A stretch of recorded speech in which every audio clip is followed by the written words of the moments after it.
ஆண்டவரே, இந்த நாளில் கூட ஆண்டவரே உம்முடைய கரத்தில் இந்த ஆராதனை அர்ப்பணித்து ஜெபிக்கிறோம். ஆண்டவரே, தேவன் தாமே இறங்கி பரிசுத்த ஆவியானவர் தாமே எல்லா பொறுப்புகளும் எல்லா பகுதிகளிலும் தேவனுடைய நாமத்தை மகிமைப்படுத்தும்படியாய் ஜெபிக்கிறோம். பாடல்களுக்கு ஆய்மை துதிக்கிறோம். ஆண்டவரே, பாடும்போது தேவ பிரசன்ன வல்லமை இறங்கி ஆண்டவரே ஆளுகை செய்யும்படியாய் துதிக்கிறோம். ஆண்டவரே, தேவனுடைய வார்த்தைக்காய் ஜெபிக்கிறோம்.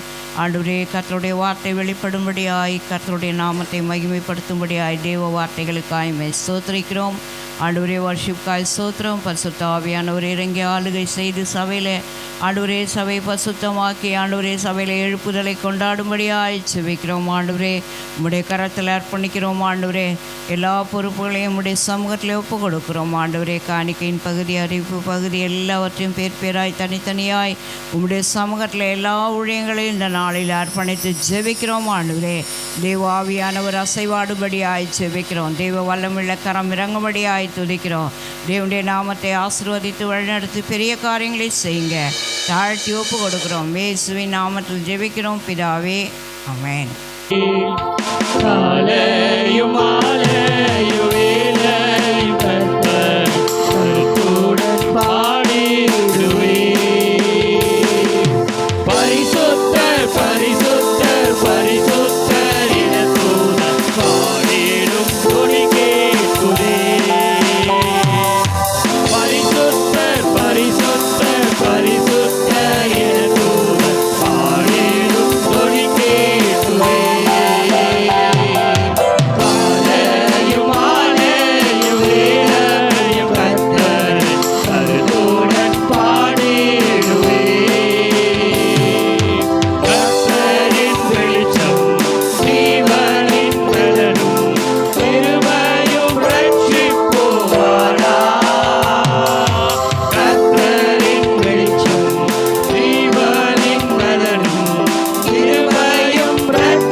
தீங்கு நாளில் தம் கூடார மறைவில் தேடி சேத்தன்னை மறைப்பார்.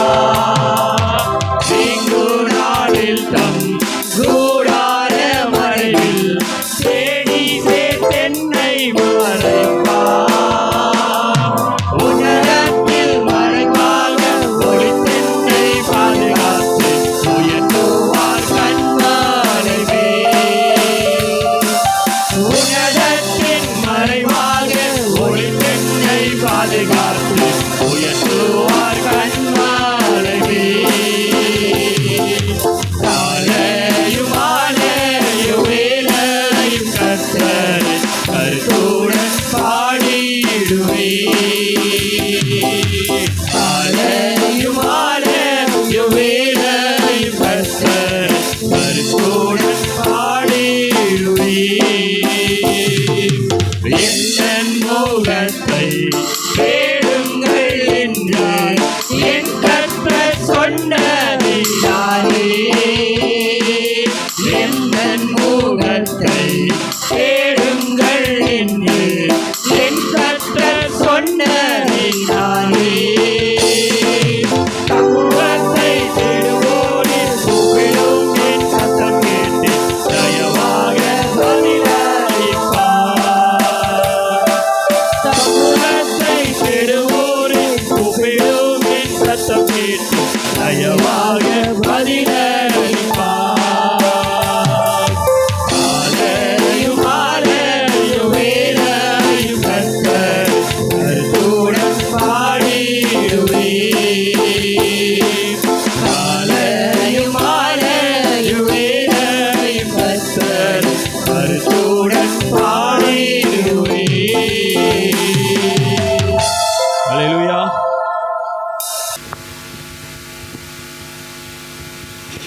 பிரைஸ். கோட்டைக்குள்ளே நான் நுழைந்து விட்டேன், இனி எதுவும் அணுகாது, எந்த தீங்கும் தீண்டாது.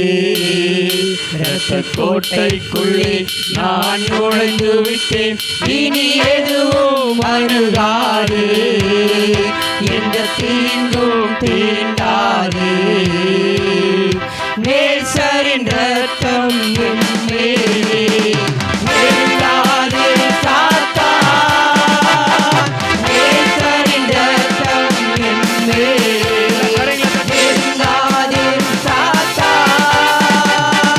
பாசம சிலுவையில் பலியானார், பாவத்தை வென்று விட்டார்.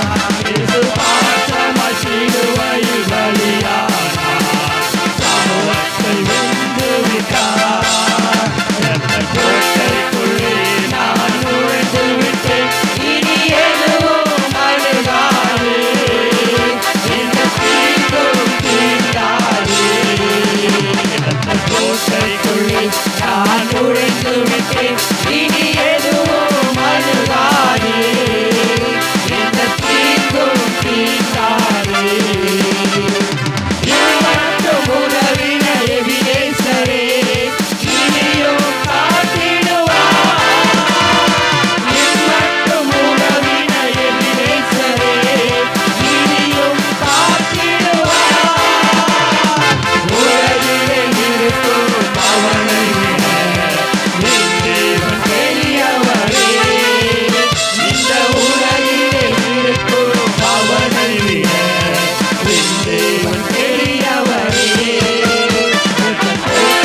சேர்த்துக் கொண்டீர், அனைத்து சேர்த்துக் கொண்டீர். என்னை அனாதின் தேகத்தால் இழுத்துக் கொண்டீர், அனைத்து சேர்த்துக் கொண்டீர். கர்த்தர் கோட்டைக்குள்ளே நான் நுழைந்துவிட்டேன், இனி எதுவும் அணுகாதே. இந்த தீங்கும் தீண்டாதே. கர்த்தர் கோட்டைக்குள்ளே நான் நுழைந்துவிட்டேன், இனி எதுவும் அணுகாதே. இந்த தீங்கும் தீண்டாதே. வாழை கொண்ட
இறங்கி வாருமே.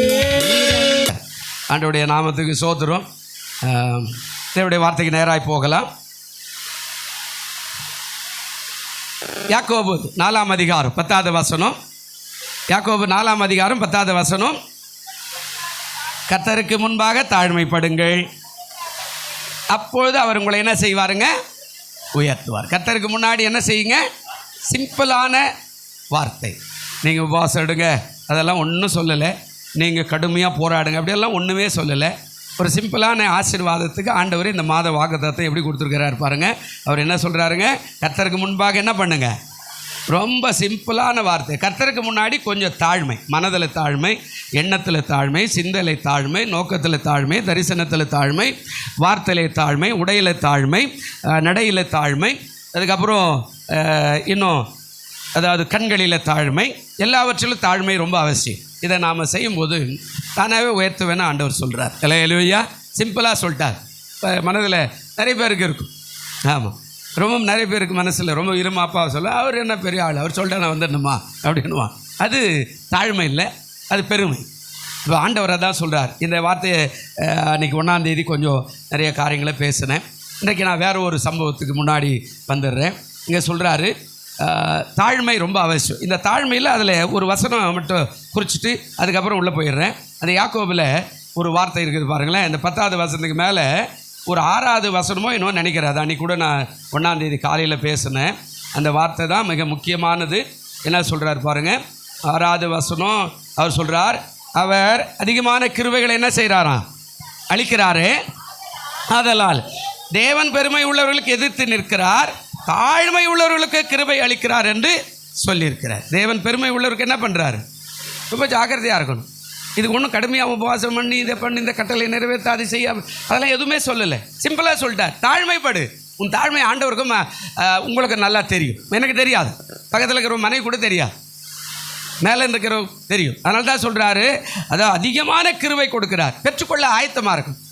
நீங்கள் ஆயத்தமாக இல்லைன்னா கிருபை வராது. கிருபை என்பது வெகுமதி, கேளாத ஒரு வெகுமதி. தாவீது கேட்குறார், ஆண்டவரே நான் பரதேசியாக இருக்கிறேனே, எனக்கு எப்போ ஒரு வீடு கொடுப்பீங்க, என்னை ஆசீர்வதிக்க மாட்டீங்களான்னு கேட்குறான். அவன் ஏற்கனவே ஒரு வீடு உள்ளவன். அவருடைய தாய் இருந்தால், தப்பு இருந்தால், அண்ணன் தம்பி எல்லாம் 6-7 பேர் இருக்கிறாங்க, ஒன்றும் பிரச்சனை இல்லை. ஆடு மேய்ச்சிட்டு இருந்தால் அவனை கூட்டு ராஜாவை மாற்றிட்டாரு. ராஜாவை மாற்றினோடனே இவன் பரதேசி அவனை தோச்சி விட்டாங்க. நீ ராஜா ஆகிட்டுப்பா, உனக்கு எதுக்குப்பா வீடு? நம்மளும் சொல்லுவான் இல்லை, உனக்கு என்னப்பா நல்ல பெரிய வேலை செய்கிற, உனக்கு எதுக்கு வீடு, உனக்கு எதுக்கு சொத்து, உனக்கு எதுக்கு பங்கு, போப்பா அப்படின்னு சொல்லிடுவாங்கல்ல. நிறைய நம்ம அண்ணன் தம்பி ஆகட்டும் கூட பிறந்தவங்களாக தான் இருப்பாங்க, நம்ம தோச்சி விட்டுருவான் போப்பா அப்படின்னு சொல்கிறேன். அது மாதிரி அவங்க கிராமத்தார் தோச்சிட்டான், அண்ணன் தம்பி அப்பா அம்மா தோச்சிட்டா, நீ ராஜா ஆகிட்டுப்பா, உனக்கு என்ன குறை அப்படின்னா, இப்போ அவன் எதுக்கும் இல்லாத காட்டில் போய் உட்காந்துக்கிறான். இப்போ காட்டில் போனால் தனியாக போக முடியாது, ரோட்டில் சுற்றின்னு இருக்கிற கள்ளனும் கொள்ளைக்காரனும் அம்மா துன்மார்க்கணும் வேசித்தனமாக இருக்கிறா, எல்லாரையும் கூப்பிட்டுக்கிறான். வாடா என் கூட நம்ம போகலாம், வேட்டையாடலாம், சம்பாதிக்கலாம், சாப்பிடலாம், அதுதான் நம்ம தொழில், வேறு வழி இல்லை. என்னை ராஜான்னு கூப்பிட்டுட்டாரு, ராஜா அங்கே வரல, எங்கள் அப்பா விட்டுட்டான், எங்கள் அம்மா விட்டுட்டா, எங்கள் அண்ணன் தம்பி விட்டா, எல்லாரும் விட்டா, நான் இப்போ பிழைக்கணும் இல்லை, சாப்பிடணும் இல்லை. இல்லையா? இப்போ பாருங்கள், இப்போ அவன் ஆண்டவரை கூப்பிட்டு ஆண்டவரை ரட்சித்து எல்லாம் பண்ணி மறுபடியும் வரும்போது சொல்கிறான், ஆண்டவரே நான் பரதேசியாக இருக்கேன்னு, எனக்கு ஒரு வீடு கொடுக்கக்கூடாதா அப்படின்னு கேட்கும்போது ஆண்டவர் ஒரு பெரிய பட்டியலே நீட்டுறாரு. உனக்கு ஒரு வீடையும் கொடுத்தேன், நீ அரண்மனை ராஜாவாக போகிறேன், உனக்கு ஒரு வீடு கொடுத்தேன், உனக்கு ஒரு பிள்ளை கொடுத்தேன், அந்த பிள்ளையினுடைய ராஜாங்கத்தை ஸ்டடி பண்ணுவேன், அந்த பிள்ளை என்னுடைய குமாரனாக இருப்பான், அவனுக்கு நான் தகப்பனாக இருப்பேன், அவன் ராஜாங்கம் நான் வர வரையில் உன் பிள்ளை அந்த அந்த இதில் இருப்பான். எவ்வளோ பெரிய பட்டியல், நீண்ட பட்டியல் அழகாக கொடுத்துட்டார். அப்போது ஆண்டவர் சொல்ல அதிகமான கிருபையை கொடுக்குறார், கேட்காதே கொடுக்குறார். தாழ்மை இருந்தால் போதும். மனசில் நான் சொன்ன இல்லை, உள்ளத்தில், எண்ணத்தில், சிந்தையில், நோக்கத்தில், தரிசனத்தில், உடையில் தாழ்மை ரொம்ப அவசியம். நம்ம உடை கூட ஆண்டவருக்கு பிரியமாக இருக்கிற மாதிரி இருக்கணும், தாழ்மையாக இருக்கிறதுக்கு. நீ எந்த உடைய நான் பட்டு போட கூட 15,000 பட்டு வேலை கொடுத்து கூட கட்டிக்காது, ஒன்றும் பிரச்சனையே இல்லை, அதெல்லாம் ஒன்றும் இல்லை. ஆனால் தாழ்மை அவசியம் இருக்கணும். நான் கட்டுற மாதிரி அவள் கட்டுறாள், பிச்சைக்காரசி எப்படி பாரு, நான் எப்படி அப்படியெல்லாம் காட்டக்கூடாது, அதுக்கெல்லாம் உடையல்ல. நம்முடைய நிலைமையை கர்த்தர் வச்சிருக்கிறார். அப்போது மனதில் தாழ்மை இருந்தானா அவர் சொல்கிறாரு, அதனால் தேவன் பெருமை உள்ளவர்களுக்கு என்ன பண்ணுறாரா? எதிர்த்து நிற்கிறார். தாழ்மை உள்ளவருக்கோ கிருபை, வெகுமதி. தாழ்மை ரொம்ப அவசியம். தாழ்ந்து பாருங்கள், மனசில் யாரையும் இருமாப்பா நினைக்க வேண்டாம். கர்த்தர் உங்களுக்கு பெரிய கிருபைகளை கொடுக்க அவர் வல்லவராக இருக்குது. சிம்பிளான வாக்கு தத்துவம், ஆனால் ஆசீர்வாதம். பாருங்கள், ஆண்டவருடைய நாமத்துக்கு சோதனை. பழைய ஏற்பாட்டுக்கு வருவோம். ஒரு மனுஷரை காட்டுற இன்னைக்கு நிறையா இருக்கிறது இந்த தாழ்மை. ஒரு மனுஷனை காட்டுறேன். அதுலேருந்து ஒரு 4-5 காரியத்தை சொல்லிட்டு போயிடுறேன். நீங்கள் அவ்வண்ணமாய் உங்களுடைய வாழ்க்கையை மாற்றுவீர்களானால் தேவனுடைய கிருபையில் உங்களை அதிகமாக பெருகச் செய்ய வல்லவராயிருக்கிறார். அதுதான் சொல்கிற, ஆண்டவருக்கு முன்பாக தாழ்மைப்படுங்கள், அப்போது உங்களை அவர் என்ன செய்வாருங்க? உயர்த்துவார். 2 நாளாகமும் 34ஆம் அதிகாரம் 27வது வசனத்தை கொஞ்சம் வாசிப்போம். 2 நாளாகமும் 34ஆம் அதிகாரம் 27வது வசனம் கொஞ்சம் வாசிங்க.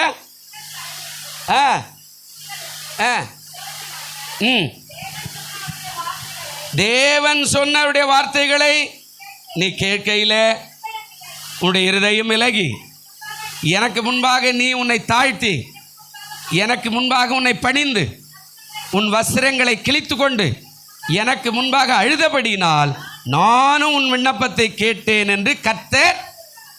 5 காரியம். இவன் யார் அப்படின்னா, இஸ்ரவேலில் ராஜாங்கத்தினுடைய பட்டியலில் வரும்போது யோசியா ராஜா என்று வேதத்தில் சொல்லப்படுகிறார். யோசியா ராஜா அப்படின்னா, யோசியா அப்படின்னா தேவன் தாவரிக்கிறார் என்று பொருள். அதாவது நம்ம எல்லாருக்குமே ஒரு அர்த்தம் இருக்கிற, நம்ம பேருக்கு பின்னாடி ஒரு அர்த்தம். ஆமாம், நமக்கு தெரியாமல் நம்முடைய தாய் தப்பை வச்சுருப்பாங்க, ஒரு நல்ல பேர் வச்சுருப்பாங்க, ஏதோ ஒரு பேர். அந்த பேருக்குடைய உள்ள அர்த்தத்தை நீங்கள் கொஞ்சம் ஆராய்ச்சி பார்த்தீங்கன்னா அதுக்கு மறு பேர் ஒன்று இருக்கும் எல்லாருக்குமே. அந்த பேர் நம்ம அறியாமல் நம்ம தாய் தப்பை வச்சுருந்தா கூட அதுக்கு ஒரு பேர். இப்போ இவனுக்கு யோசியா அப்படின்னு ஒரு பேர் வச்சுருந்தா, இவன் ராஜாவாக இருக்கிறான். இவன் 8 வயசில் முதல் வருஷத்தில் அங்கே அந்த அதிகாரம் 34 பார்த்தீங்கன்னா, அவன் எத்தனாவது வருஷத்தில் வானுங்க யோசியா ராஜாவாகிற போது எத்தனை வயசு இருந்ததாங்க? எவ்வளோ பெரிய லக்குங்க. அல்லேலூயா. 8 வயசுலேயே ராஜாங்கத்துக்கு வந்துட்டான், ராஜாவாயிட்டான். 8 வயது ஆயிருந்தது. 31 வருஷம் எருசலேமில் அவன் என்ன பண்ணாங்க? அரசாண்ட. எவ்வளோ பெரிய கிருபை பாருங்கள். 8 வயசில் வந்துக்கிறான், 31 வருஷம் வாழ்க்கையில் கிட்டத்தட்ட 1/4 பகுதி அவன் ராஜாவாகவே இருந்திருக்கிறான். அவனுக்கு மறுபேர் சொல்லுது, தேவன் தாவரிக்கிறார். பிரியமானவர்களே, நம்முடைய பேரில் கூட கர்த்தர் நம்மை ஆசீர்வதிக்கிறார். அதாவது ஒவ்வொரு பேருக்கும் நீங்கள் ஆராய்ச்சி பண்ணி பார்த்தீங்கன்னா அதுக்கு ஒரு அர்த்தம் இருக்கும். தேவன் தாவரிக்கிறார்னா, யோசியா எப்பேற்பட்டவன்றது பின்னாடி போனால் ஒரு 8 ஆண்டு கழிச்சு அவன் ரட்சிக்கப்பட்டு ஆண்டவரை ஏற்றுக்கிறான். ஆண்டவரை ஏற்றுக்கிட்டு பல காரியங்களை கடவுளுக்காக செய்கிறான். அப்போது அங்கே தேவாலயத்தை சீர் பண்ணுறாங்க. நீங்கள்லாம் இப்போ தேவாலயத்தில் வந்து சேரில் உட்காந்து பேனுக்கு நேராக சேரை கிடைக்கல சண்டை போட்டு போகிறோம். அடுத்த முறை இந்த பேனெல்லாம் எடுத்துடலான்னு ஒரு யோசனை பண்ணுகிறேன், சைடில் போட்டுடலாம் அப்படின்னு யோசிக்கிறேன். ஏன்னா நேரடியாக அப்படியே அக்னி இறங்குது இல்லை, அதனால் ஒருத்தர் வந்து சொல்லிட்டு போனேன், இந்த பேனெல்லாம் எடுத்துகிட்டு சைடில் போடுங்க வால் பேனு, அப்போ கொஞ்சம் நல்லா இருக்குன்னார். ஆமாம், ஒருவேளை நீங்கள்லாம் ஒருவேளை 4 பேர் யாராவது 4 ஏசி வாங்கி கொடுத்தீங்கன்னா 1.5 டன் வாங்கி கொடுத்தா ஏசி கூட போட்டுடலாம். அல்லேலூயா. நீ இப்படியே இருந்துருக்கு பையா, எனக்கு ஏசியெல்லாம் வாங்கி தர முடியாது அப்படின்ற மாதிரியே பேசுறீங்க. எப்படி தானேங்க? நீ இப்படியே இருந்துக்கோ, ஏசியெல்லாம் வேண்டாம் போயா, எங்களுக்கே கஷ்டம் அப்படின்ற. கர்த்தருக்காய் கொடுங்க, கர்த்தர் உங்களை ஆசீர்வதிப்பார். அல்லேலூயா. யாரோ ஒரு பிரசங்கர் வந்தார் இந்த வாரம் ஊழியர் கூட்டத்தில். அவர் சொன்னார், இந்த பார்த்து அவர் தலையெல்லாம் சொட்டையாயிட்டுச்சு பாவம். அப்புறம் அக்னி இறங்கணும்னு அவரு ததிகினா தாளம் போட்டு ஒரு வாக்குத்தத்தை சொல்லிட்டு போயிட்டார். ஒருவேளை இந்த சபையில் ஏசி போடுறேன்னா முதல் ஏசி என்னதாக இருக்குன்ட்டார். அல்லேலூயா. அவர் யாருன்னு எனக்கு தெரியாது. அவங்க வேறு ஒருத்தர் ஊழியர் கூட்டங்க நடத்துனாங்க. நான் சொன்னேன், இடம் வேண்டாம், உங்களால் இருக்க முடியாது, நாங்கள் ஒன்றா எங்கள் மக்கள் சகிச்சுக்குவோம், நீங்கள் வெளி ஆளெல்லாம் ரொம்ப கஷ்டப்படுவீங்க அப்படின்னா, இருக்கட்டும் பரவாயில்ல, நீ இடம் மட்டும் கூடியா என்ன ஏன் அப்படின்னாரு. ரைட்டு கொடுத்துட்டு போயிட்டு நான் ரோட்டில் நின்றுக்கிட்டேன். இங்கே பேசும்போது அவருடைய மண்டையெல்லாம் அப்படியே வெடிச்சிடுற மாதிரி அக்னி இறங்கணுன்னே அவரே வாய் தவறி ஒரு ஏசி வாங்கி தரமா, முதல் ஏசி என்னதான் இருக்கட்டும்னாரு. அப்புறம் உள்ள 3 ஏசி நீங்கள் யாருன்னா வாங்கி தரல இல்லையா? 3 ஏசி வாங்கி தரல இல்லை, ஏதாவது ஒரு கட்டாயம் கிடையாது. இல்லையா? கட்டாயம் நான் ஆவியானவர் உணர்த்த சொல்லிட்டேன். ஒருவேளை நீங்கள் 3 ஏசி வாங்கி தான் அந்த ஐயாவை தேடி, ஐயா நீ சொன்ன இல்லை முதல் ஏசி வாங்கி தான் 4 ஏசி இந்த பக்கம் அந்த பக்கம் போட்டு கதவு சாத்திட்டுன்னு வச்சுங்களேன், குழுன்னு ஆகிடும். அல்லேலூயா. முகத்தில் வேர்வையே. எனக்கு ஆசை, என்கிட்ட காசு கிடையாது. நீங்கள் கொடுக்குற காணிக்கெல்லாம் இந்த 10 ரூபாய் போட்டு கணக்கெல்லாம் சொல்லிட்டு இருக்க முடியாது என்னால். இந்த 10 ரூபாய் எடுத்து நான் வீட்டு வாடகை தரணும், சபை வாடகை தரணும், சபை கரண்ட் பில் தரணும், இந்த பக்கத்தில் ஆஃபீஸ் வாடகை தரணும், எனக்கு சோத்துக்கு சாப்பிடணும், எனக்கு அதாவது சரீரத்துக்கு பலவீனம் வந்து அதையும் பார்த்துக்கணும், வர ஊழியக்கார காணி கொடுக்கணும், ஸ்பெஷல் மீட்டிங் நடத்தணும். என்னால் ஏசி எல்லாம் போட முடியாது. நான் ஓப்பனாக பேசிடுறேன். நான்லாம் மறைச்செல்லாம் ஒருவேளை நீங்கள் யாருன்னா வாங்கி கொடுத்தீங்கன்னா, இந்த சபையை கட்டுறதுக்கு கருணாம்மா தான் 30,000 ரூபாய் தான் கொடுத்தாங்க. நம்ம கோச்சக்காதம்மா சொல்லிட்டுன்னு சொல்லக்கூடாது. இருந்தாலும் அந்த அம்மா தான் நான் படுத்துனுக்கிற ஆப்ரேஷன் பட்டிங்க தான் அவங்க தந்தாங்க. என்னம்மா அப்படின்னா, இல்லை உங்களை தான் பார்க்கலான்னு வந்தேன் அப்படின்னாங்க. என்ன சொல்லுமான்னு ஜெபம் பண்ண ஒரு கவரில் சுற்றி எடுத்துன்னு வந்து இதை வச்சுங்க, இந்த கோயில் என்ன பார்க்க அசிங்கமாக கட்டுங்க அப்படின்னா, நான் வாங்கி பார்த்தோம் 30,000 ரூபாய் கொடுத்துட்டா நான் எந்த காசு போடுவேன். அந்த அம்மா, கர்த்தர் பார்த்துக்குவாரியா, நீனா உங்கள் பொட்டாட்டிக்கா கொடுக்க பாரு வச்சுக்க அப்படின்ட்டு போயிடுச்சு அந்த அம்மா. இதே இடத்துல இங்கே தான் படுத்துனுக்கிறேன் கட்டில் போட்டு, எனக்கு டீப்பெல்லாம் வச்சுட்டு. பாருங்கள், உண்மையாகவே அந்த அம்மாவுடைய விசுவாசன்படி ஆண்டவர் அற்புதங்களை செய்தார். கிட்டத்தட்ட இது 3 லட்சம் ரூபாய் செலவு பண்ணி இதை மேடேற்றி 4 அடி உயரமேற்றி அதுக்கு மேலே போட்டு இதெல்லாம் சீலிங். கர்த்தர் அற்புதங்களை செய்தார். ஒருவர் கை நீட்டினா 10 கை கட்டாயம் உதவி செய்யும். அல்லேலூயா. நீ நினைக்கிற ஆண்டவருடைய ஊழியத்தை பொறுத்த வரைக்கும் இவர் கொடுக்கல, அதெல்லாம் கிடையாது. ஒரு ஆள் கை நீட்டினா அங்கேருந்து இன்னொரு கை கட்டாயம் வரும். இப்போது யோசியாவை பாருங்கள், ஆண்டவருடைய நாமத்துக்கு சோத்துரும். அந்த ஆலயத்தில் அவன் என்ன பண்ணுறான், ஒருத்தர் பெருக்கின்னு இருக்கான். பெருக்கினுக்கும் போது ஒரு தோல் சுருள் ஒன்று ஒரு மூலையில் இருக்குது. இந்த மாதிரி உட்காந்துட்டீங்கன்னா போட்டு போயிருப்பாங்க. அதை எடுத்து ஒரு அதான் சானாதிபதி கிட்டுக்கிறான். அந்த சானாதிபதி அங்கே போய் சோல்ஜர் கிட்ட கொடுக்குறான். சோல்ஜர் கொண்டு போய் ராஜா கிட்ட கொடுக்குறான். ராஜா பார்த்தா பிரமாணங்கள் எழுதப்பட்டிருக்கிறதை பார்க்குறான். அந்த பிரமாணத்தை வாசிக்கும்போது நடக்கிற சம்பவம் தான் இந்த சம்பவம். நம்ம சத்தியத்தை கேட்டு காது விட்டு அப்படி போயிடுவோம். இந்த பிரமாணத்தை கேட்ட உடனே 5 காரியத்தை அவன் செய்தான். பிரியமான தேவப்பிள்ளைகளே, உங்களுடைய கையில் இருக்கிற வேதம் தான் பிரமாணம். அல்லேலூயா. நான் பேசுகிறது கூட பிரமாணம் கிடையாது. நான் ஒருவேளை சானாதிபதியாக உலகத்தில் வச்சுக்கிறார், அதை எடுத்து உங்களுக்கு பேசுகிறோம். ஆனால் இதை வாசிக்கும்போது அவன் கேட்டு அப்படியே முழங்கால் படிட்டு இந்த 5 காரியத்தை அவன் செய்தானே, அவனுடைய தாழ்மை குறித்து தான் ஆண்டவர் யோசியாவை குறித்து எழுதி வச்சுக்கிறார். தாபரிக்கிறார். அவன் மூலிமா கர்த்தர் தாபரிக்கிறார். ஒருவேளை உங்கள் மூலிமா ஒருவேளை சத்தியத்தை கேட்டு வேதத்தை வாசிக்கும்போது கர்த்தர் பேசினார்னா, நீ இந்த மாதிரி தாழ்மையோடு வரும்போது கர்த்தர் உயர்த்துவாரால் தான் 31 ஆண்டுகளை எந்த ஆட்சி செய்தான். எத்தனை வயசில் வந்தார் ராஜாவா? 8 வயசு. 8 உனக்கு என்ன வயசுமா? உனக்கு என்ன வயசு? 10 வயசு. உனக்கு 8 வயசா? 10 வயசு. பாருங்கள், அப்போ இதை விட சின்ன பிள்ளையா அவன் ராஜா தூக்கின்னு போய் பொம்மை மாறி வச்சிட்டாங்க. இவன் தான் ராஜா, அடுத்த ராஜா. ராஜாக்கள் பட்டியலில் வருகிறார். ராஜா அவன் தான். அவனுக்கு எதுவுமே தெரியாது. 8 வயசில் என்ன தெரியுன்றீங்க? யோசிச்சு பாருங்க. 31 ஆண்டுகள் கர்த்தருக்காக வைராகியமாய் ஆண்டு இருக்கிறான். அப்படின்னா அதிகமான கிருபையை கொடுக்கிற நம்முடைய தேவன். அல்லேலூயா. கிருபையே எம்மை சூழ்ந்து கொள்ளும் கிருபையே, கர்த்தரில் மகிழ்வோம் களி கூர்ந்திடுவோம் கண்டடைந்தோம் கிருபையே, கர்த்தரில் மகிழ்வோம் களி கூர்ந்திடுவோம் கண்டடைந்தோம் கிருபை. ஆண்டுகள் நன்மையினா மூடி சூழ்ந்து பழம் பெருக. பாடுங்க பார்க்கலாம். ஆண்டுகள் நன்மையினா மூடி சூழ்ந்து பழம் பெருக. தேசத்தின் மீதே கண்களை வைத்து பாசமாய் நோக்கிடுவான். தேசத்தின் மீதே கண்களை வைத்து பாசமாய் நோக்கிடுவான். கிருபையே எம்மை சூழ்ந்து கொள்ளும் தம் கிருபையே, கர்த்தரில் மகிழ்வோம் களி கூர்ந்திடுவோம் கண்டடைந்தோம் கிருபையே. பாட்டு பாடும்போது விசுவாசமாக பாடுங்க. ஆண்டவர் சொல்கிறார் ரோமர் 10 நீதி உண்டாக இருதயத்தில் என்ன செய்யப்படுமாங்க? விசுவாசிக்கப்படும். ரட்சிப்புண்டாக நாவினால் என்ன செய்யப்படுங்க? அறிக்கை. ரட்சிக்கப்படணும், விடுதலை. அவனை சோத்திரம் பண்ணிக்கிட்டுங்க. ஆண்டவரே கர்த்தர் என் மேய்ப்பராக நான் தாட்சியிடம் ஜாய்ஸ் மேயர் என்ற ஒரு சகோதரி அமெரிக்காவில் இருந்தாங்க. பிச்சைக்காரி மாதிரி ரோட்டில் படுத்திருந்தாங்க. 100 வாக்குத்தத்தங்களை எடுத்தாங்க. கடன்னு எழுதுனாங்க. அது மேலே கை வச்சு அழுதாங்க. ஆண்டவர் ஆசீர்வதியும் 100 வாக்குத்தத்தங்களுக்கு ஆசீர்வாதமாய் மாறின போது ஒரு நாளைக்கு ஒரு ட்ரெஸ்ஸை போட்டு இந்தியாவில் இருக்கிற கிட்டத்தட்ட 18 மொழிகளிலும் அமெரிக்கா, ஐரோப்பா எல்லா தேசத்துடைய மொழிகளிலும் பிரசங்கம் பண்ணுவாங்க. அவங்க தலைமுடியிலேருந்து அவங்க காதில் போடுற கம்பல்லேருந்து காலில் போடுற செப்பல் வரைக்கும் ஒரே கலராக இருக்கும்.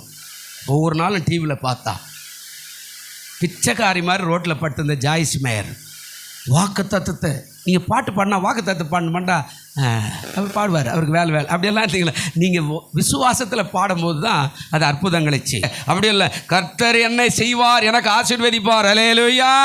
போராடணும்.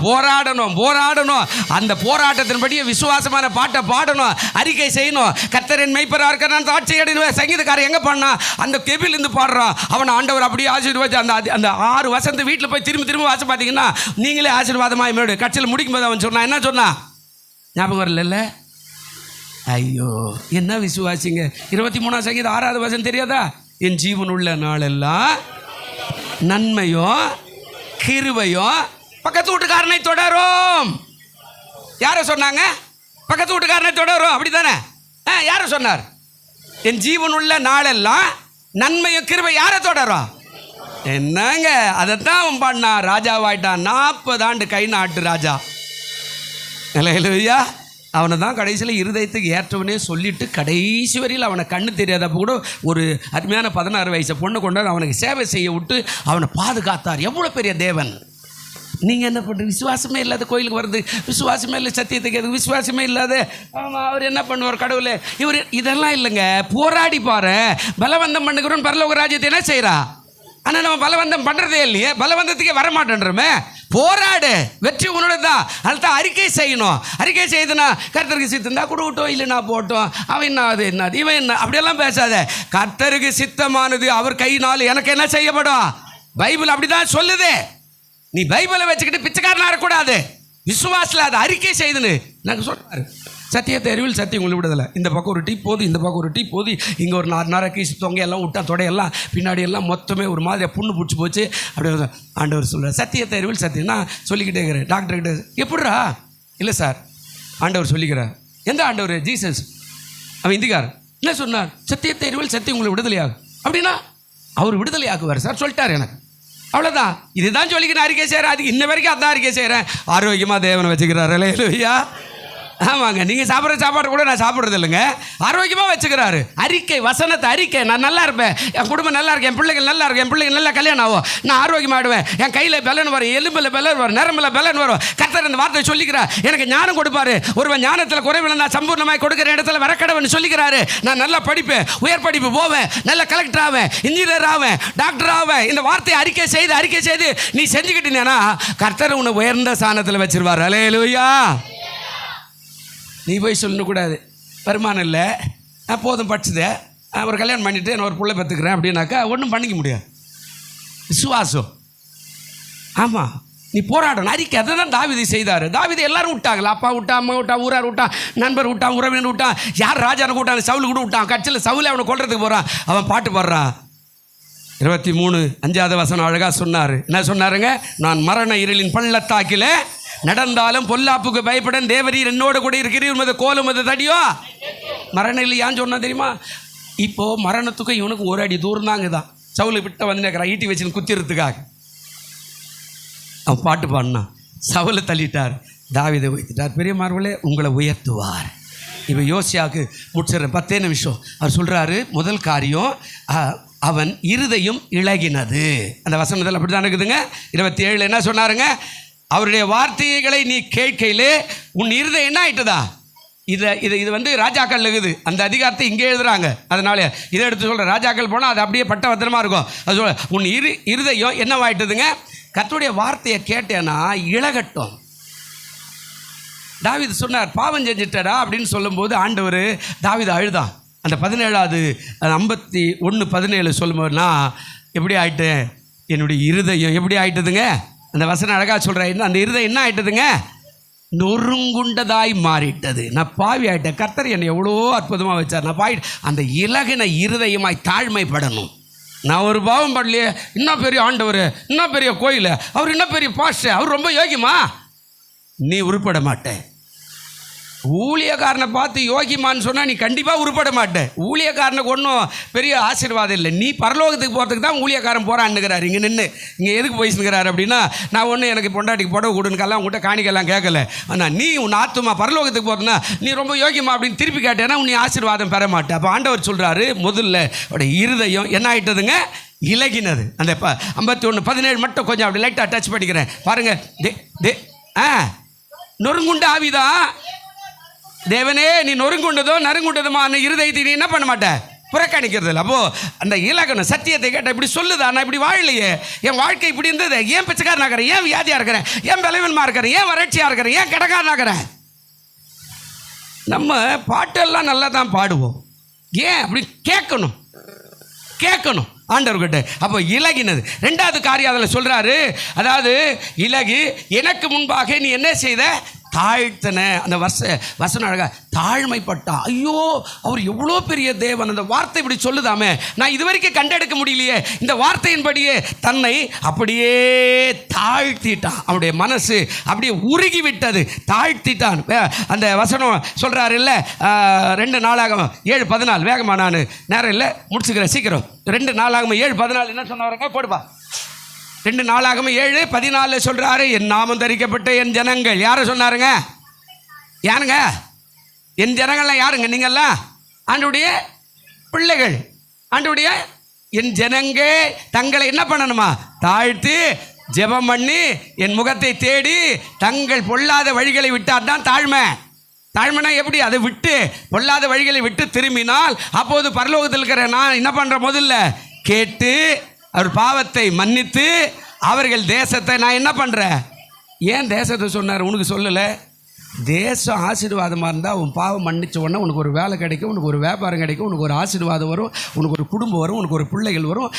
வாழ்க்கை ஆசீர்வாதமாய் தேசத்தில் வச்சிருப்பார். அல்லேலூயா. அதே பாவத்தில் நீடிச்சுக்கிட்டு நான் சொன்ன மாதிரியே சொன்னேன், விடுங்க, அவர் அப்படி தான் சொல்லுவாருங்க, எனக்கு எவ்வளோ வேலை இருக்குதுங்க, அப்படியெல்லாம் அதெல்லாம் பேசினேன்னு வர. இப்போ 2வது சொன்னார், அவன் தாழ்த்தினான். எப்படி தாழ்த்தினா?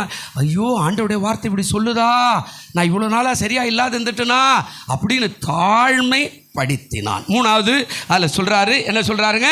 தாழ்த்தி எனக்கு முன்பாக அவன் என்ன பண்ணாங்க? பணிந்து. அப்படின்னா ஆராதித்து சேவை செய்து. அல்லேலூயா. பணிவுனா எப்படி? வெளியரங்கமாக பணிவு இல்லை. ஐயோ சோத்திரம், இப்படியே முட்டி வரைக்கும் போய் சோத்திரம் மட்டும் போவான். அந்தாண்ட போனவனே மோசமான திருட்டு பாஸ்டர். எப்படிங்க? அது இல்லை. பணிவு, அதை சேவை, கடவுளுக்கு முன்பாக பணிவுனா, அதாவது ஆண்டவரே நான் ஒன்றுத்துக்கும் உதவாதவ ஆண்டவரே, எவ்வளோ பெரிய கடவுள் நீர். வசனம் வாசிங்க, ஒரு வசனம் அவர் சொல்கிறாரு பாருங்க. சங்கீதம் 5:7 வசனத்தில் ஒரு வார்த்தை சொல்கிறார், அழகாக பேசுவார். சங்கீதம் 5:7 வசனத்தை என்ன சொல்கிறாருங்க? அழகாக பேசுகிறார். நானோ உமது மிகுந்த கிருபையினாலே உமது ஆலயத்துக்குள்ளே பிரவேசித்து உமது பரிசுத்த சந்நிதிக்கு நேரே பயபக்தியுடைய நான் என்ன பண்ணுவேன்? பயபக்தி வரணும். ஆலயத்துக்கு வரணும், பயபக்தி வரணும். நேரம் என்ன? இப்போது 9 மணி வரக்கூடாத நேரம் இல்லை. நம்ம எப்போ போகணும்? 8:45 போகணும், இல்லை 7:45 போகணும். நாம் ரொம்ப நேரம் கழித்து வரோம். இது பயமாக இருக்கிறது. ஜாக்கிரதையாக இருக்கணும். அவன் சொல்கிறான், நானோ உமது மிகுந்த கிருபையினாலே உமது ஆலயத்துக்குள்ளே நான் என்ன செய்கிறேன்? பிரவேசித்து உமது பரிசுத்த சந்நிதிக்கு நேரம் எப்படி ஆயிடுறாங்க? என்ன சொல்கிறாரு? பயபக்தியுடன் பணிந்து கொள்வேன். பயபக்தி ரொம்ப அவசியங்க. இதை நம்ம அந்த பணிவு அதில் வரலைன்னா நம்ம எதையுமே சாதிக்க முடியாது. ரொம்ப அவசியம். நீ சாக்கெல்லாம் சொல்லலாம். ஆமாம், பள்ளிக்கூடத்துக்கு போகும்போது 7:45 ரெடியாக போய் கேட்டு வாசல் நின்று போய் சாத்திடுவான்னு. ரேஷன் கடைக்கு போனாக்கா அங்கே 7:45 போய் நின்றுடுவேன். ட்ரெயின் வருதுன்னா 6:45 போய் பிளாட்பாத்தில் எட்டி பார்த்துன்னு இருப்பேன். கல்யாணத்துக்கு போனால் அவன் தாலி கட்டிருப்பான், இண்டுவாக இருந்தாருப்பான், நீ உக்காண்டிருப்பேன். நல்ல நேரம் வந்துச்சுப்பா, தாலி கட்டுறது பார்த்துட்டு போனோமான்னு. உன் கல்யாணத்தில் வரும்போது உடனே சொல்லுவான், நேரம் ஆகிடுச்சு, சீக்கிரம் கல்யாணம் பண்ணுறு. இங்கே நிறைய பிரச்சனை அதுதான். கல்யாணம்னாவே இங்கே பிரச்சனை அதுதான். ஆமாம், பிரியா வந்துக்குதா? பிரியா வீட்டு கல்யாணத்தில் கூட அதுதான் கதை. சீக்கிரம் முடிச்சிரு. என்னங்க சீக்கிரம் முடிக்கிறது? 1 மணி நேரமாவது கல்யாணத்தை நடத்தணும். 1 மணி நேரம் உடையில முடிச்சிரு. 5 நிமிஷம் இல்லைன்னா சரி எல்லாத்தையும் கட் பண்ணு. ஆமாம், ஆமேன்னு போட்டு தாலி எடுத்து கையில் உடனே போயிட்டு வா. வேறு என்ன பண்ண முடியும்? நாங்கள் பாருங்க, பணிவு எப்படி வருதா? ஆண்டவர் சொல்கிறாரு, பயபக்தியுடன் பணிந்து கொள்ளுவேன். தேவனுடைய ஆலயத்துக்கு வரும்போது பயபக்தி. இப்போ நேரம் என்ன? பயபக்தி ரொம்ப அவசியம். நான் போகிற நேரமா? ஸ்கூலுக்கு போகும்போது சீக்கிரம் போகிறேன், வேலைக்கு போகும்போது சீக்கிரம் போகிறேன், சம்பளம் கொடுக்க மாட்டான்னு. பஸ்ஸுக்கு போகும்போது சீக்கிரம் போகிறேன், பஸ்ஸு போய்டுன்னு. ட்ரெயின் போய்ட்டு சீக்கிரம் போகிறேன். ஆனால் சர்ச்சுக்கு வரணும்னு மட்டும் நல்லா தூங்கி இப்போ தான் 7:45 ஆகுது. 8:45 போனால் போதும். எங்கே போயிட்டு போகிறார் அந்த ஆள்? அந்த ஆளுக்கு வேறு வேலை இல்லை, அவர் தான் கத்தின்னு இருப்பார். நான் ஒன்றா சகிச்சுக்கலாம், ஆனால் மேலே இருக்கிறவர் ரொம்ப நாளைக்கு சகிக்க மாட்டார். அல்லேலூயா சொல்லுங்கள், அல்லேலூயா. அவர் நேரத்தை கடைப்பிடிக்கிற ஆள், சரியாக இருப்பார், கணக்கேற்பார். ஆண்டவர் சொன்னார். 3வது அவருக்கு முன்பாக பணிந்தான். 4வது காரியம் அதில் என்ன சொன்னாருங்க? தன் வஸ்திரங்களை அவன் என்ன செய்தானா? கிழித்தான். அப்படின்னா என்ன அர்த்தம்னா, தன் இருதயத்தை அவன் கிழித்தான். இந்த இருதயத்து மேலே தோல் மூடிட்டு இதுக்குள்ளே அவ்வளோ பாவம், அநியாயம், புறங்கூறுதல், கோல் சொல்கிறதுல, இன்னும் அநியாயமான இச்சை, எல்லா காரியமும் இதுக்குள்ளே வச்சுக்கிட்டு மேலே மட்டும் அந்த தோலை மூடி வச்சுருக்கிறோமே, அதை அவன் கிழித்து எறிந்தான். பிரியமானவர்களே, நம்ம இருதயத்தை கிழித்து எரிகிற காலம்தான் நம்முடைய ஆசீர்வாதமான ரட்சிப்பின் காலம். அல்லேலூயா. இதை மூடியே வச்சுக்கிட்டு எல்லாம் சரியாயிடும், எல்லாம் நம்மளே சொல்லிக்கிட்டு முடியாது. இது ஒரு நாளும் உட்படுறதுக்கு வாய்ப்பே இருக்காது. நம்மளே சொல்லி அது சரியாயிடும், நான் சரியாயிடும், அவன் சரியாயிடும், அவன் பிள்ளை சரி, அதெல்லாம் கிடையாது. இருதயத்தை கிழிக்கணும். ஐயோ அதமானேனே, இசைக்கேல் சொல்கிறான், அதமானேனே. ஒரு எவ்வளோ பெரிய பரிசுத்தமான மனுஷன், அசுத்த உதடு உள்ள மனுஷனா நான் ஆண்டவரை இவ்வளோ நாளா சோத்திரம் பண்ணினேனே என்று அதமானேனே அப்படின்னு சொல்லி அழுது புரண்டானே. நம்ம இன்னும் பாவத்திலே செஞ்சிருச்சுட்டு சோத்திரம் அவருக்கு என்ன தெரியும், எனக்கு எல்லாம் தெரியும் அப்படின்னா எப்படிங்க? 4வது, தன் வஸ்திரங்களை கிழித்தான், பாவத்தை கிழித்தான், அக்கிரமத்தை கிழித்தான், சாபத்தை கிழித்தான், ரோகத்தை கிழித்தான். இது வேண்டாம், இது எனக்கு தேவையில்லை, தூர போடு. எவ்வளோ பெரிய பரிசுத்த தேவனை ஆராதிக்கிறேன், நான் ஏன் இந்த அசுத்தத்தில் வாழணும்? அதை கிழித்து எறிந்து தூர எறிந்தான். அதான் ஆண்டவர் சொல்றார், கர்த்தருக்கு முன்பாக தாழ்மைப்படுங்கள், அப்பொழுது அவர் உங்களை என்ன செய்வார்? கடைசியாக 5வது காரியம், நான் நேரம் இல்லை, இது கிட்டத்தட்ட 1 மணி நேரத்துக்கு மேலே இருக்கும், நிறைய வசனம், ராத்திரி காலையில் கூட வந்து பார்த்துன்னு இதை. கர்த்தருக்கு சோதரம். கடைசியாக சொல்கிறாரு, எனக்கு முன்பாக நீ என்ன செய்திருக்கிற? அழுதபடினால். எனக்கு முன்பாக என்ன செய்தாராங்க? அழுதபடினால். அழுகை ஒரு பெரிய ஆயுதங்க, அழுகை பெரிய ஆயுதம். நம்ம வீட்டு அம்மா மாதிரி அழுதே தான் நிறையா சாதிப்பாங்க. பீரோ நிறைய புடவை இருந்தால் கூட கிறிஸ்மஸுக்கு 2 புடவை வந்துடணும், அப்படி தானேங்க? அழுது புரண்டு ஒரு வழியாகி மூஞ்சை தூக்கி, ஆமாம், ஒரு சின்ன பக்கத்தில் சேர்க்காத, பிள்ளைங்களை பக்கத்தில் சேர்க்காத, மாமியார் மாமனாரை சேர்க்காத, ஒரு வழியாகி அந்த புடவை வாங்கின பேருக்கு தான் நம்ம பல்லே தெரியும் எல்லாருக்கும். அல்லேலூயா. அப்படி தானேங்க? அழுகை, அழுகை பெரிய ஆயுதம். அவன் சொல்கிறான், ஆண்டவரே நான் பாவியாக இருந்துட்டேன், ஆண்டவரே எனக்கு முன்னாடியே தெரிஞ்சா இன்னும் நான் என்னுடைய வாழ்க்கையை சீர்படுத்தியிருப்பேரே என்று அழுதான்.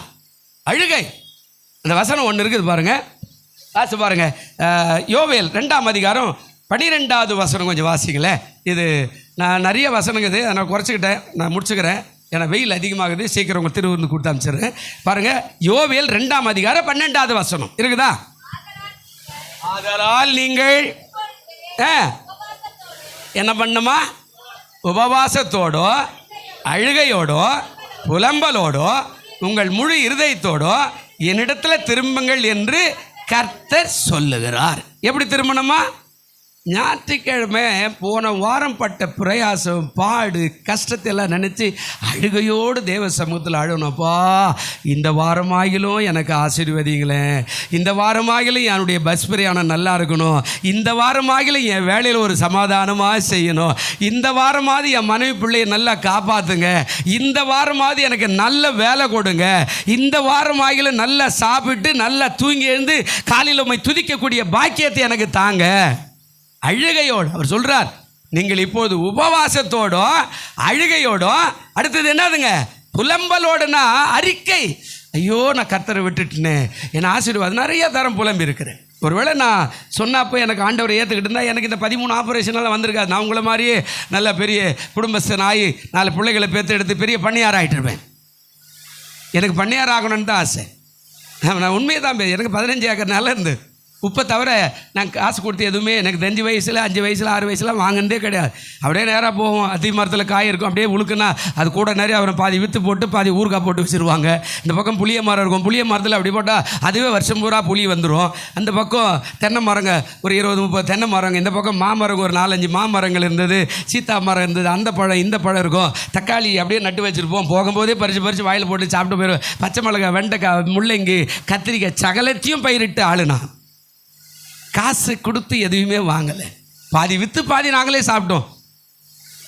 நெல் சம்பாரிச்சா பயிர் வச்சாக்க கிச்சிலி சம்பான்னு ஒன்று இருக்குது, மெலீஸாக இருக்கும், நம்ம பிரியாணி அரிசி மாதிரி. அதை மட்டும் சாப்பாட்டுக்கு வச்சுக்கிட்டு மீதி சம்பா அரிசி 5008 5050 எல்லாத்தையும் விலைக்கு விற்று விட்டு அது மட்டும் வருஷத்துக்கு பூரா சாப்பாட்டுக்கு வச்சுக்குவோம். வேர்க்கடையில் மேலேயே படுத்துருந்தோம், துவரங்காய் மேலேயே படுத்துருந்தோம், காராமணி மேலேயே படுத்துருந்தோம், பச்சை பயிர் மேலேயே படுத்துருந்தோம், எள்ளு மூட்டை மேலேயே படுத்துருந்தோம். எதையுமே வாங்கன்றே கிடையாது. இந்த சென்னைக்கு வந்து அதெல்லாம் இப்போ இல்லாத ஆயிடுச்சுன்னு வச்சுங்க. இப்போ எதுக்கு சொல்கிறேன்னா, இதெல்லாம் இல்லை. இப்போ அங்கே நான் யோசித்தேன், ஆண்டவரே ஒருவேளை இந்த இயேசுவை கொஞ்சம் முன்னாடியே சொல்லியிருந்தான்னா, அந்த காலத்தில் எங்கள் ஊரில் சிஎஸ்ஐ சபை வந்த மிஷினரிக்கு வந்த புதுசில் நம்மளெல்லாம் ஆண்டவரை பற்றியே கண்டுக்கலாம் அவனுங்க. ஆமாம், பைபிள் தூக்கின்னு போய் ஞாயிற்றுக்கிழமை கோயில் திறப்பாங்க, ஆமேன் ஆமேன் அல்லேலூயா போடுவாங்க. அல்லேலூயா வராது அவங்களுக்கு, அல்லேலூயா போடக்கூடாது, பாவம். சிஎஸ் சபையில் அல்லேலூயா போட்டால் என்னதுங்க? பாவம். பக்கத்தில் உங்களுக்கு கை பிடிச்சி சொல்லலாம் அல்லேலூயா, இல்லை கை பிடிச்சி சொல்லுங்க. ஏங்க அல்லேலூயா தம்பி, அல்லேலூயா சொல்ல, கை பிடிச்சி அல்லேலூயா. ஏங்க எவ்வளோ உற்சாகமாகுது. அல்லேலூயா போட்டாக்க தொட்டி விட்ருவான் நம்மளே சிஎஸ்சியில். அந்த காலத்தில் இப்போ பரவாயில்ல மாறிட்டாங்க.